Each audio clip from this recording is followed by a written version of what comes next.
ప్రభు యొక్క ఈ వచనాన్ని చూసినప్పుడు మేఘం మీద కనబడి వేచి ఉన్నాడు. ఆయన రారాజుగా రానుండుటకై వేచి ఉన్నాడు. ఆయన రారాజు. అయితే ఆ రారాజుకి ఒక పని ఉంది. ఆ పని ఏమనగా కొడవలితో పని. అనగా కొడవలితో ఒక గొప్ప హార్వెస్ట్, అనగా కోత కోయుటకై సిద్ధపడిన కొడవలి.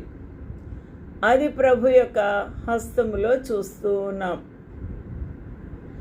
అప్పుడు మరి ఒక దూత దేవాలయములో నుండి వచ్చి, భూమి పైరు పండి ఉన్నది. ఎక్కడుంది దేవాలయము? పరలోకములో. ఆ దూత దేవాలయములో నుండి వెడలి వచ్చి ఉన్నాడు. వచ్చి భూమి చూస్తే భూమిలో పైరు పండి ఉన్నది. పండినప్పుడు అది లైట్ పసుపు రంగు, గోధుమ రంగు, పాలిపోయిన రంగుగా కనబడుతుంది. అనగా దానిలో ఉన్న పనలు, గింజలు, ధాన్యము, ఆకులు అంతా కూడా, మొత్తం అంతా కూడా పండిపోయి పేలుగా కనబడుతుంది.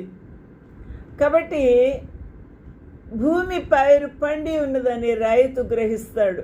ఇక్కడ దూత భూమి చూసి భూమి పైన పైరు పండి ఉన్నది, కోతకాలం వచ్చి ఉన్నది. ప్రభుతో మాట్లాడుతూ ఉన్నాడు. కోతకాలం వచ్చేసింది, ఇంకా పైరు పండింది. ఈ యొక్క విత్తనములు విత్తినవాడు మనిషి కుమారుడు కదా. ఇంతకాలము కాపు కాస్తూ తన యొక్క బిడ్డల్ని భద్రపరుస్తూ వారికి నీరు, సూర్యరశ్మి, ఆహారమును కొరత లేకుండా ఇస్తూ, జంతువుల నుండి, క్రూర మృగముల నుండి, భయంకరమైన పురుగుల దాడి నుంచి సంరక్షిస్తూ కాపాడుతూ ఉన్నవాడు రైతు. ఆ విధంగానే ప్రభు కూడా తన యొక్క సంఘములో ఉన్న తన యొక్క బిడ్డల్ని కాపాడుకుంటూ వస్తూ ఉన్నాడు. వేచి ఉన్నాడు. చాలా దీర్ఘశాంతముతో ఆయన మేఘం మీద కూర్చొని కాపు కాస్తూ ఉన్నాడు. ఎంతో త్వరితంగా, శీఘ్రంగా రావడానికి సిద్ధపడిన